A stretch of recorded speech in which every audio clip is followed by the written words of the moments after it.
अध्यक्ष, 23 तारीख को बहुत बड़े पैमाने पर इस सदन में दलित प्रेम का प्रदर्शन हुआ। दलित प्रेमी मेरे पास भी आए, मुझसे कहने लगे कि आप चिल्लाते क्यों नहीं हैं? जब सब हम लोग चिल्ला रहे हैं, हम दलित नहीं हैं फिर भी चिल्ला रहे हैं, तो आप क्यों नहीं चिल्ला रहे हैं? हम सदन के वेल में खड़े हुए हैं, तो आप क्यों वेल में नहीं आते हैं? मैं चुप रहा, लेकिन कुछ साथियों ने कहा कि कहीं बीजेपी के दबाव में तो ऐसा नहीं हो रहा है।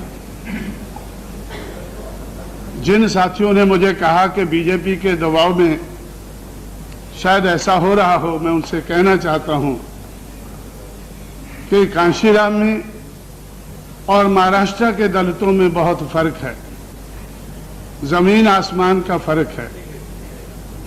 मैंने कांग्रेस के साथ भी समझौता किया है, उनके दबाव में नहीं आया हूं। मैंने बीजेपी के साथ समझौता किया है, दबाव की कोई बात नहीं है। बीजेपी अगर बुरा काम करती है तो मैं उसको भी कंडम करता हूं, उसके बारे में भी सोचता हूं। कम करता हूं, सोचता ज्यादा हूं। तो मैं समझता हूं कि मेरे लिए सोचना ज्यादा जरूरी है, चिल्लाना उतना जरूरी नहीं है। दलित प्रेमियों ने जो 23 तारीख को दलित प्रेम दिखाया और मुझसे भी कहा कि मुझे भी चलाना चाहिए, और यही नहीं, बहुत से पेपरों में भी ये बात आई कि कांशीराम को दलित प्रेम नहीं है, इसलिए वो महाराष्ट्र के बारे में चुप है। मैं महाराष्ट्र के बारे में चुप नहीं हूं। महाराष्ट्र में जाकर मैं बहुत कुछ बोला हूं। मेरी बात महाराष्ट्र के दलितों ने नहीं सुनी है, इसलिए उनको आज ये दिन देखना पड़ रहा है। पिछले 50 साल से ये दिन देखना पड़ रहा है, चाहे वो कांग्रेस का राज रहा हो, चाहे किसी और का रहा हो। अगर उन्होंने मेरी बात मानी होती तो शायद मुझे इस सदन में बोलने की जरूरत ना पड़ती। अब मैं इस सदन के माध्यम से मैं महाराष्ट्र के दलितों को सलाह देना चाहता हूं, जो मैं महाराष्ट्र में जाकर दिया करता था। वो सलाह क्या है कि महाराष्ट्र में अगर ऐसी बातें, ऐसी वारदातें अगर बिहार के बेलची और पिपरा में होती हैं तो बात समझ में आती है। अगर उत्तर प्रदेश के आगरा में होती है तो भी बात बुरी नहीं लगती है। लेकिन अगर इस किस्म का दलितों के ऊपर अन्याय महाराष्ट्र में होता है, चाहे वो कांग्रेस की तरफ से हो, चाहे वो बबरूहान गवई की आंखें निकालने का काम हो, जो मैं महाराष्ट्र में खुद अपनी आंखों से देखा है, और चाहे वो यूनिवर्सिटी से संबंधित हो, यूनिवर्सिटी के नामकरण से संबंधित हो, या आज की जो वारदात है जिसके बारे में डिस्कशन हो रहा है, ये सारी चीजें महाराष्ट्र में होती हैं तो मुझे अफसोस होता है। अफसोस क्यों होता है? शिवसेना भाजपा की बात कर रहा हूं मैं शिवसेना भाजपा की बात कर रहा हूं। जो आज हो रहा है, जो आज हो रहा है उसका मुझे दुख है। जो आज हो रहा है उसका मुझे दुख है, मैं उसको कंडेम करता हूं। अभी अभी मेरे एक साथी कह रहे थे कि जिनके साथ आपकी दोस्ती है उनके उधर होम मिनिस्टर हैं, उनके उधर होम मिनिस्टर है। मेरी दोस्ती कांग्रेस के साथ भी रही, उनके भी होम मिनिस्टर रहे हैं, सेंटर में भी रहे हैं, स्टेट में भी रहे हैं।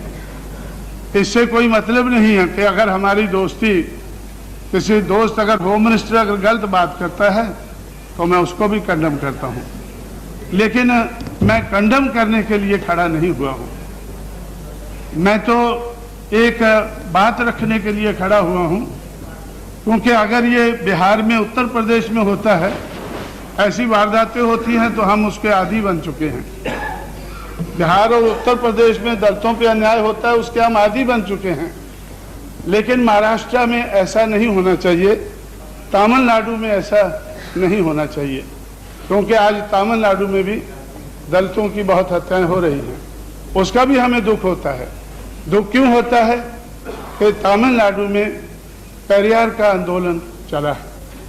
पेरियार 1924 तक कांग्रेस पार्टी के अध्यक्ष थे। 1924 में जब नारायण गुरु के चेलों ने जब वैकम का सत्याग्रह शुरू किया तो पेरियार उनकी मदद के लिए वैकम में केरला में पहुंचे। जब पेरियार वैकम पहुंचे तो गांधी जी जो तिलक के बाद जो कांग्रेस के कारोबार को देख रहे थे तो उन्होंने पेरियार से कहा कि ये कांग्रेस का एजेंडा नहीं है, हमारा एजेंडा आज़ादी का है। हम आज़ादी चाहते हैं, अंग्रेज़ों को निकालना चाहते हैं, हम छुआछूत को दूर नहीं करना चाहते हैं। ये हमारे एजेंडे में नहीं है। देश आज़ाद हो जाएगा, बाद में देखा जाएगा क्या करना है, लेकिन आज तो हमें अंग्रेज़ों को निकालना है। तो पेरियार ने 1924 में कांग्रेस छोड़ी। मैं उसको क्यों मानता हूं, उनकी ज़्यादा आदर क्यों करता हूं, तो उन्होंने एजेंडा बदला।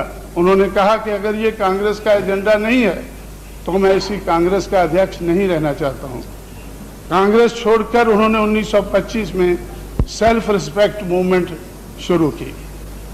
पेरियार ने और बहुत से काम किए होंगे जिनसे मैं सहमत ना हूं, लेकिन उनकी जो सेल्फ रिस्पेक्ट मूवमेंट है उसका मैं और मेरी पार्टी उसका बहुत आदर करती है। तो इसी तरह से महाराष्ट्र में जहां फुले, शाहू, अंबेडकर, तीन महापुरुषों ने 1848 से लेकर 1956 तक 108 साल लंबा संघर्ष किया। किस चीज के लिए किया? सामाजिक और आर्थिक परिवर्तन के लिए। सामाजिक और आर्थिक परिवर्तन के लिए शूद्र और अति शूद्र को, शेठ जी भट्ट जी का मुकाबला करने के लिए जो 108 साल की कोशिश हुई और वो कोशिश बेकार गई है। जो महाराष्ट्र में पिछले 50 साल से हुआ है उसके आधार पर मुझे ऐसा लगता है कि वो कोशिश कामयाब नहीं हुई है। वो कोशिश क्या थी?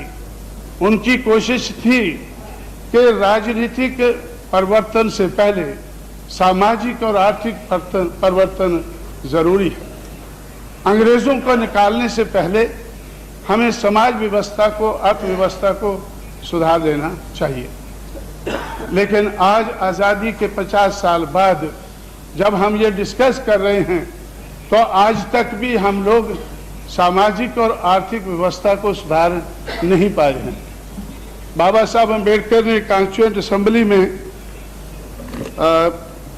25 नवंबर 1949 को कहा था, 25 नवंबर 1949 को कहा था कि पॉलिटिकल डेमोक्रेसी सोशल डेमोक्रेसी के बगैर कामयाब नहीं हो सकती है।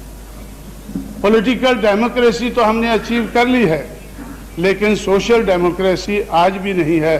मुझे ये दुख होता है कि महाराष्ट्र में जहां फुले, शाहू, अंबेडकर ने 108 साल लंबा अटूट संघर्ष किया, वहां भी आज सोशल डेमोक्रेसी नहीं है। सोशल डेमोक्रेसी ना होने के कारण आज भी जाति के आधार पर लोगों को आपस में लड़ाया जा रहा है। लेकिन ऐसा हुआ क्यों? इसके जिम्मेवार कौन है?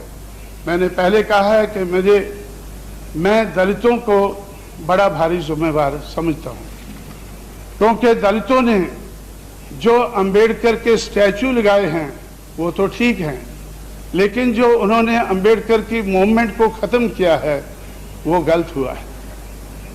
अंबेडकर की मूवमेंट से जुड़ना चाहिए था पुतलों से।